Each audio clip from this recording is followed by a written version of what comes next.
Si tu as des bitcoins et tu ne sais pas comment les gérer, reste avec nous. Cette émission de Israël demain va t'intéresser.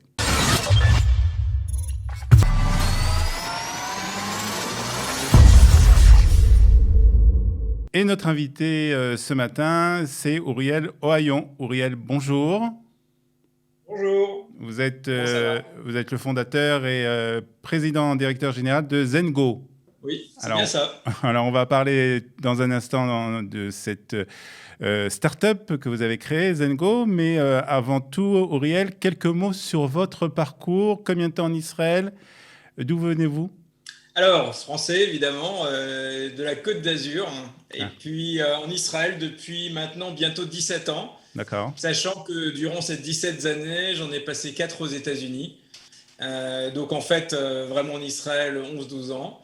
Maintenant, mon parcours, c'est que j'ai fait mon alia quand j'avais environ 30 ans. Et puis, bon, j'avais déjà une expérience professionnelle dans le domaine du high-tech et de Mhm. l'Internet, sachant que j'ai pas fait d'études d'ingénieur, j'ai plutôt un profil Commercial? marketing et D'accord. commercial, Mhm. mais toujours d'entrepreneur. Et puis, j'ai commencé à travailler en Israël, d'abord au début chez ICQ, qui était à l'époque l'une Ah des ouais. rares sociétés dans le domaine de l'Internet. C'était les premiers Et puis chats, après, hein, vraiment, si je me trompe ah pas. oui, oui, c'était le pionnier de la messagerie Mhm. instantanée, ce qui est devenu aujourd'hui WhatsApp, Ouais. Co. Mais à l'époque, il n'y avait rien, c'était eux qui ont inventé ça. Et puis après, j'ai travaillé dans le capital risque, donc c'est dans la partie où on investit, D'accord. plus dans les startups, D'accord. plus que ceux qui les font. J'ai travaillé 3 ans là-bas. Puis après, je suis retourné dans mon univers d'entrepreneur. Ok. Excusez-moi, pardon, en parallèle du monde du VC, du capital risque, j'ai créé le blog français de TechCrunch, qui est Ah aujourd'hui oui. un des plus gros blogs technologiques dans le monde. Mhm. Donc j'avais lancé ça en France, c'était un énorme succès. Puis après, ça a été vendu à Ok. AOL. Et donc j'ai fini ma carrière dans le capital risque. Je suis retourné à l'entrepreneuriat. J'ai lancé une société dans les applications mobiles qui à l'époque commençait à Ok. émerger. J'ai géré ça Donc, pendant plusieurs années. On a éventuellement vendu la société. Donc Et puis là, j'étais aux un États-Unis. parcours dans la high-tech depuis donc le début. Ah oui, depuis là, ça fait 20 ans. D'accord. Et donc dernièrement, je ne sais pas, ça fait déjà 2 3 ans que vous avez créé Zengo. Oui, 2 ans. 2 ans que vous avez créé Zengo, c'est une sorte de porte-monnaie pour des bitcoins. Alors, on va commencer justement par parler de cette monnaie, les bitcoins. En quelques mots, les bitcoins, qu'est-ce que c'est? Bitcoin, c'est une monnaie digitale. C'est une monnaie qui est née avec l'Internet, pour l'Internet. Donc, elle a deux particularités. La première, c'est que elle est complètement sécurisée par un réseau d'ordinateurs qui est Mhm. distribué dans le monde. Et la deuxième propriété, peut-être la plus importante, c'est qu'elle n'est dépendante d'aucun gouvernement et d'aucune entité politique. Ouais. Donc, elle est née vraiment de l'Internet et elle est faite pour l'Internet. Et on peut expliquer comment ça fonctionne, évidemment, mais c'est une monnaie digitale à 100% qui a la particularité d'être sécurisée. Le nombre de bitcoins, il est connu à l'avance. Il y en a 21 millions et pas de plus. Donc, contrairement à l'argent, il n'y a Mhm. pas de planche à billets. On ne peut pas en imprimer à l'infini et Mhm. à la fin avoir une inflation ou des taxes cachées. Et c'est géré par aucune entité centralisée, aucun gouvernement, aucune Ouais. société. C'est C'est l'offre et la complètement demande. distribué et open source. C'est l'offre et la demande qui fixe le cours du bitcoin.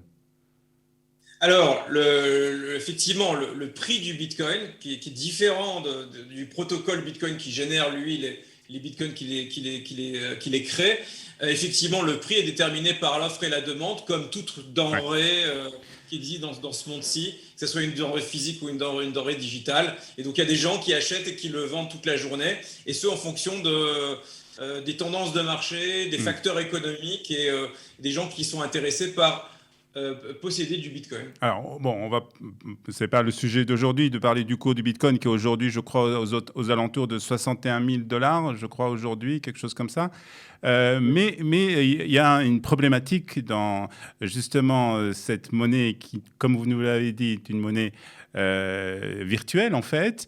C'est comment la garder, comment la gérer en fait, cette monnaie. Et donc, votre startup Zenko vient répondre à cette problématique.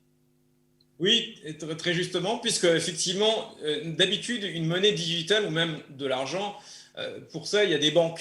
Ouais, D'accord? Et donc, la fonction d'une banque, elle est très simple, c'est de garder comment dire, un registre de toutes les transactions qui vous sont associées pour que vous ayez un compte en banque et qui vous dit, voilà, vous avez telle somme d'argent, vous en avez reçu tant et vous en avez envoyé tant, et vous savez très exactement ce que vous avez, à qui vous envoyez à un moment donné. Et les banques ont pour principal rôle de tenir Mhm. cet historique de transactions. Et donc ça, c'est dans l'univers de l'argent tel qu'on le connaît. Mais quand on a une monnaie qui est décentralisée, qui appartient à aucun État et à aucune banque, il faut l'équivalent d'une banque qui est en fait votre banque, qui vous permet de contrôler Ouais. ce que vous avez. Et donc pour ça, il faut effectivement un porte-monnaie crypto, un porte-monnaie qui permet de savoir exactement ce que vous avez. Le problème, c'est que, et on ne va pas rentrer dans des considérations techniques, c'est que l'intégralité des solutions qui sont sur le marché sont extrêmement Ah ouais. compliquées d'utilisation. Parce que normalement, pour une banque, c'est simple, on a un mot de passe et un nom d'utilisateur. Mais dans la crypto, c'est beaucoup plus compliqué que ça, parce qu'il y a un code cryptographique qui est derrière. Donc, on a créé une interface qui est hyper simple, sans mot de passe, puisque c'est d'ailleurs une première mondiale, qui permet d'avoir un compte Bitcoin en 20 secondes. Et à partir de ce moment-là, qui vous permet d'envoyer, de recevoir, mais aussi d'en acheter, de faire des échanges, de placer en compte de placement cet argent que Alors, vous allez, digital, que vous allez acquérir. alors, Donc si vous c'est dites qu'il n'y beaucoup a pas de plus mot de simple. passe, est-ce qu'il y a pas de mot de passe? Ça, on a l'impression que c'est pas très sécurisé, mais je suppose que c'est hyper sécurisé. C'est hyper sécurisé parce que quand vous réfléchissez bien à tout ce qui s'est passé sur ces dernières années, tous les hacks et toutes les attaques qui ont eu lieu dans le domaine de l'Internet, pas que dans la Bitcoin et dans la crypto, ont eu lieu à cause de mots de passe. Pourquoi? Parce que quand j'ai votre mot de passe, eh Mhm. ben, je peux rentrer dans votre compte et je peux faire ce que je veux. D'accord? Et nous, on a créé un système qui à la base n'utilise pas de mot de passe, donc qui ne nécessite pas de D'accord, mémoriser ou d'écrire quelque chose, et qui utilise votre biométrie avancée d'accord. pour pouvoir entrer dans votre compte. Il n'y a que vous qui pouvez rentrer dans votre compte. Donc en fait, si je résume bien, c'est une sorte d'application qu'on peut télécharger et qui permet en fait de gérer notre compte Bitcoin qu'on a, qu'on voudrait bien avoir en tout cas, et qui permet donc de faire avec ça des transactions. Exactement, donc avec ça, vous pouvez avoir votre compte en banque Bitcoin, très simplement, en quelques secondes. À partir de là, vous pouvez, si vous en avez déjà, vous pouvez envoyer recevoir, et si vous n'en avez pas, vous pouvez en acheter. Et quand vous en avez, il y a plein de fonctions financières dans le porte-monnaie qui vous permet de faire grossir votre portefeuille, d'acheter d'autres crypto-monnaies que vous n'avez pas encore, de les placer en placement, c'est comme un compte d'intérêt, D'accord. et d'autres choses. C'est en fait une banque personnelle en gros.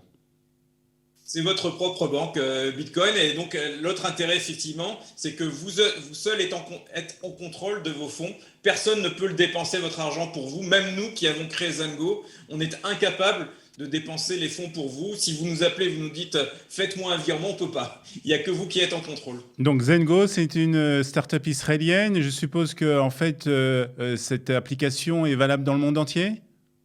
Exact. Donc Zengo, c'est une application mobile qui est créée en Israël à 100%. On a des clients dans plus de 170 pays, sauf il y a certains pays où c'est interdit. La législation ne permet pas d'opérer là-bas, par exemple la Chine, et D'accord. certains pays où Israël n'a pas de relation commerciale avec. Mais sinon, partout dans le monde, on peut installer Zengo et avoir un compte en 20 secondes. Donc c'est très simple. Les développements, le futur, c'est quoi pour vous? Ah ben, il y a beaucoup de choses qui sont en développement. Alors, premièrement, il y a beaucoup plus de crypto-monnaies que le Bitcoin. Ouais. Aujourd'hui, on en supporte déjà 40, mais il y en a plus de 2000 ou 3000. Donc, il y a encore beaucoup de choses à rajouter pour pouvoir supporter tous les standards et toute la gamme de produits qui est disponible dans cette industrie. La deuxième, c'est de rajouter d'autres services financiers plus avancés D'accord. pour acheter et vendre plus facilement avec d'autres moyens de paiement. Troisièmement, d'autres services financiers qui permettent de faire prospérer son compte. Notamment, on va lancer très bientôt le compte rémunéré en Bitcoin. C'est-à-dire D'accord. que plutôt que d'avoir un compte en Bitcoin qui dort, même si le cours monte de temps en temps, ben là, vous allez avoir un taux d'intérêt annuel sur votre compte D'accord. en Bitcoin, payé en Bitcoin à la fin de l'année, qui est payé pratiquement quotidiennement. Donc, Très très, bien. très intéressant. Voilà pour les gens qui veulent investir passivement. Et on va lancer en milieu d'année une carte de crédit aux États-Unis qui permettra de dépenser ces bitcoins dans n'importe quel point de vente où Visa est accepté. Donc ça pourra te permettre de transformer votre compte Bitcoin en un vrai compte, un compte courant pratiquement. Pour la vie de tous les jours. Un compte courant, très bien. Donc Zengo, une application israélienne. Merci beaucoup de nous avoir parlé. Juste dernière question avant de terminer. Une question à $1 million, ou plutôt 61 000 $. Acheter ou pas des bitcoins? Ah bah ça, je peux pas donner de conseils financiers parce que ça, c'est contraire aux règles d'éthique de la société. En revanche, moi, ce que je peux dire à titre personnel, c'est que je pense que le Bitcoin est en train de suivre une courbe d'adoption sans précédent dans l'histoire du capitalisme moderne. On voit aujourd'hui des sociétés publiques, des grandes banques, des fortunes qui commencent à faire des provisions en Bitcoin. Il y a même une loi en France qui est en train d'être passée pour permettre à la Banque centrale de faire des réserves en Bitcoin. Donc il y a de quoi être optimiste sur l'avenir. Zengo, donc cette application, si vous voulez gérer votre porte-monnaie de Bitcoin. Merci beaucoup, Auriel Hayon, de nous avoir parlé de cette application. À vous. Merci beaucoup.